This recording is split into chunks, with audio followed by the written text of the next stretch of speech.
To work with the top conductors meant to me that anything was possible. We're the only choir college in the world. It's it. We are it. The best thing about Westminster Choir College is that all the faculty, all the experience that you have, create this overwhelming desire, need to be part of this musical experience that you just want to spread. What this school has given me when I spent a few summers there is it inspired me that there is a place for nurturing choral music.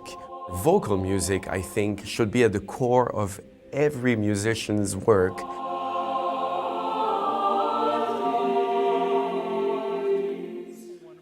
Performance opportunities here are unlike anywhere that I've ever been or could imagine. So for a student to perform with the Vienna Philharmonic and the Cleveland Orchestra and the New York Philharmonic in one season is unparalleled.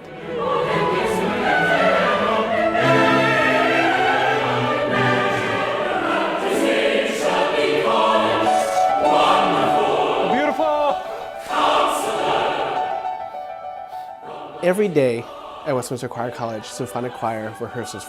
And that's where everybody at the school rehearse as they're preparing to perform with the New York Philharmonic or the New Jersey Symphony or Philadelphia Orchestra. And that's just a daily occurrence that sets the tone for the entire experience at the school. The power of the human voice can transform. There's a magic that happens in the choral rehearsal.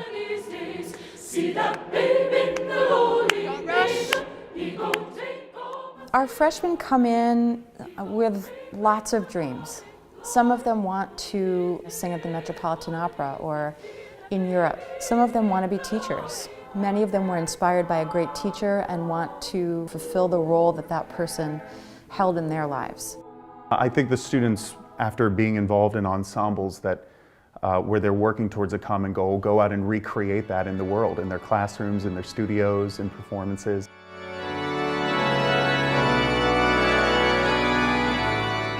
I want to be a church music director. I'm shooting for the stars. I would love to sing and be contracted in the A houses, such as the Metropolitan Opera.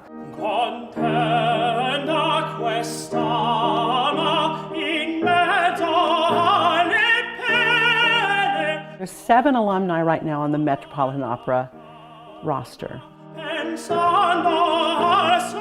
I want to go back to the Dominican Republic and apply all the knowledge that I've got here. I would love to be a teacher. I would love to be a choir director. Expressing yourself through art, it's incredible. People are touched by Westminster graduates in churches and schools, and it's this community that they teach, this care for each other through music.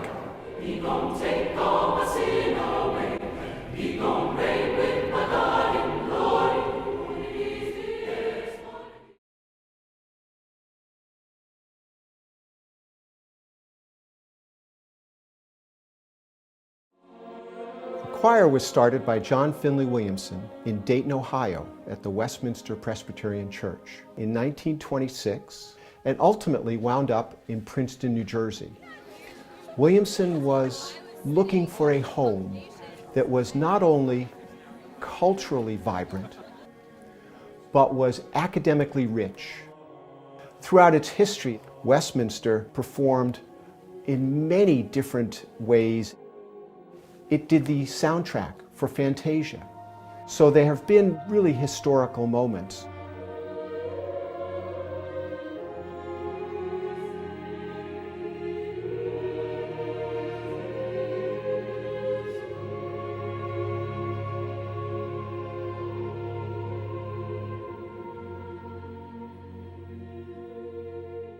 Westminster Choir College has benefited from the generosity of several individuals who have supported the mission of the Choir College and invested in its future. Campus buildings and landmarks bear their names in recognition of their commitment and foresight. Williamson Hall is named for Westminster's founder, John Finley Williamson, and his wife, Rhea. Dr. Williamson in many ways revolutionized choral music in American churches. Throughout his career, he evolved and expanded his thoughts about choral music and education while always continuing the preparation of aspiring musicians to serve the world through music. Rhea Parlett Williamson served as dean and a teacher of English and drama in the early days of the choir college. After hearing the Westminster Choir at a festival in Dayton, Ohio in the 1920s, Catherine Houck Talbot approached John Finley Williamson and said, "Young man, your choir is a revelation. What can I do to help?" Described by former President Lee Bristol as possessing the finer qualities of Joan of Arc and Auntie Mame, Mrs. Talbot put aside an opera career to raise a family. But for the rest of her life, she was Westminster's greatest advocate and a generous benefactor, arranging for its first European tour and historic performances in Russia. Talbot Library honors the vital role Mrs. Talbot played in Westminster's founding and her family's continued connection to the choir college.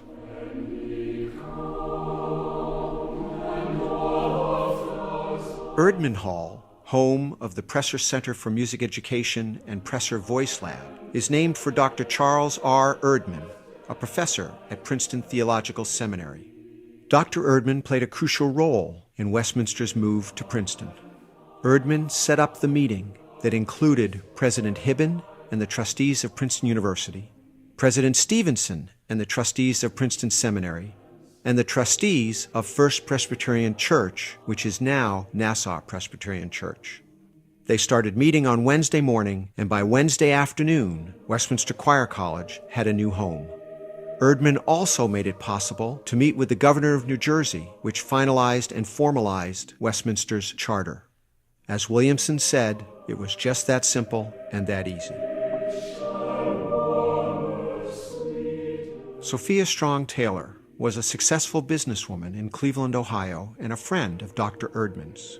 She heard the Westminster Choir perform in Ohio and listened to its regular radio broadcasts. According to legend, although she had only met the Williamsons once, Mrs. Taylor invited them to dinner at the Princeton Inn in 1933, and over dessert, she offered to purchase the land on which the campus stands today.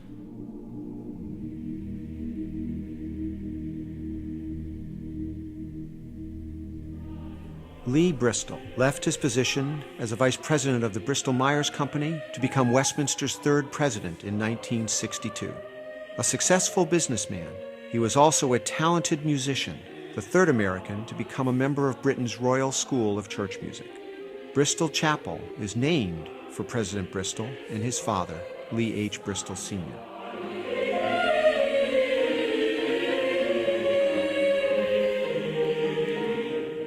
William H. Scheide served on the board of Westminster Choir College for 27 years, 9 of them as chairman. A renowned Bach scholar, he was a frequent lecturer at the choir college and an engaged leader who underscored his belief in the mission of the college with generous support. Westminster was honored to participate in his 100th birthday concert in Princeton in January 2014. The William H. Scheide Student Center was named in his honor in 1998.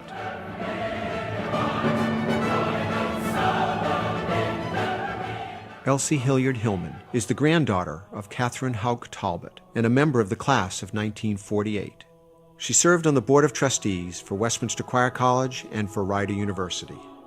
With her husband Henry, Mrs. Hillman has committed time, talent, wisdom, and financial resources that have led to Westminster's current success. The Hillman Performance Hall serves as a center for rehearsals, performances, and a portal to connect Westminster with the world through technology. Marion Bucklew Cullen, a longtime Princeton resident, also served on the Westminster Choir College Board of Trustees. An avid traveler, she took great pleasure in meeting Westminster alumni around the world. Westminster Choir College recognized her work as a community leader and an advocate for the arts and education by presenting her with an honorary Doctor of Humanities in 2003. Upon her death in 2012, Mrs. Cullen made the largest bequest to the choir college in its history.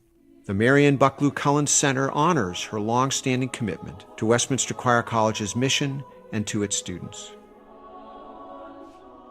Westminster is grateful to these remarkable leaders and to the many others who have invested in the Choir College over the past 8.5 decades.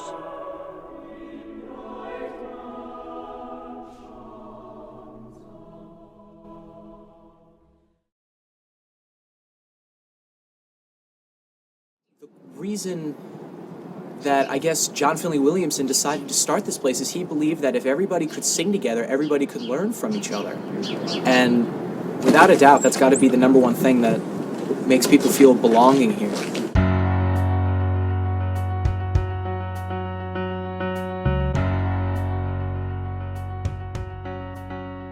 This place will challenge you to not only be the best musical person you can be, but because of that, it's going to give you the tools you need to help countless children in your classrooms become the musical people they are meant to be. The small campus feel makes it seem like so much more of a family. You know everyone that's walking around on campus, all of the professors know your names. And I think having that sort of family all throughout your either undergraduate or graduate time here is absolutely incredible.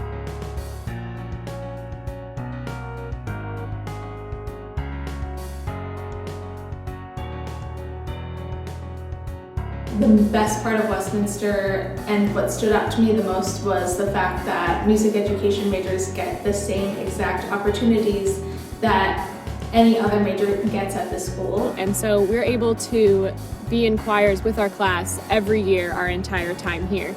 So when you're a freshman, you're singing together. When you're a sophomore, you're singing together. When you're a junior, senior, or grad student, you're all in one choir.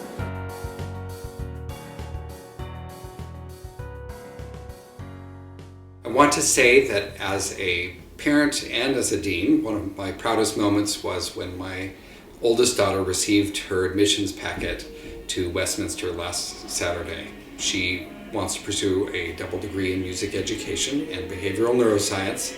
And the reason she has chosen Westminster as her first choice is because of our long-standing history of very practical application of music education and a really fabulous record of research in our music education program. And we have a record of placement of nearly 100% of our students have been placed in jobs in their first 6 months over the last 10 years. But most importantly, she is super excited to have professional quality lessons, instruction, and performance opportunities on a regular basis, and no other institution can offer anything that's similar.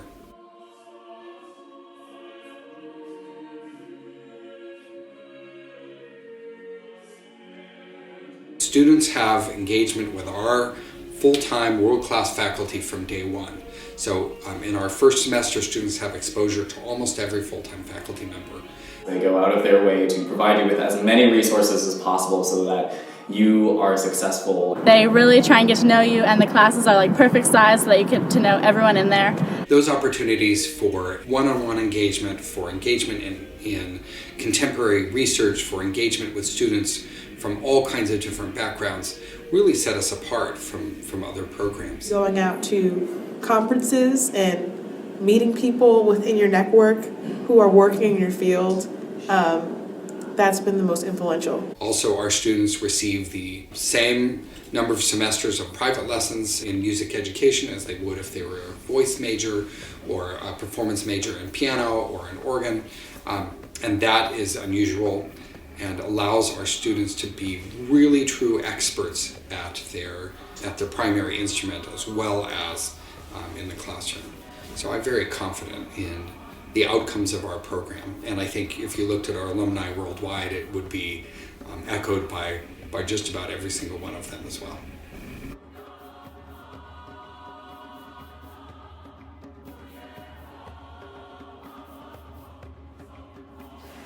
I want to be able to bring the experiences that I've had not only on campus at this school, but the experiences that this school has afforded me to have in Italy and in Oxford, and bring those experiences into whatever classroom I am in. I want to be able to use these experiences to connect with my students, to bridge whatever gaps there may be between them and me, and hopefully to inspire them. As performers and as musical leaders in schools, churches, and community organizations, Westminster alumni make our community and the world a better place.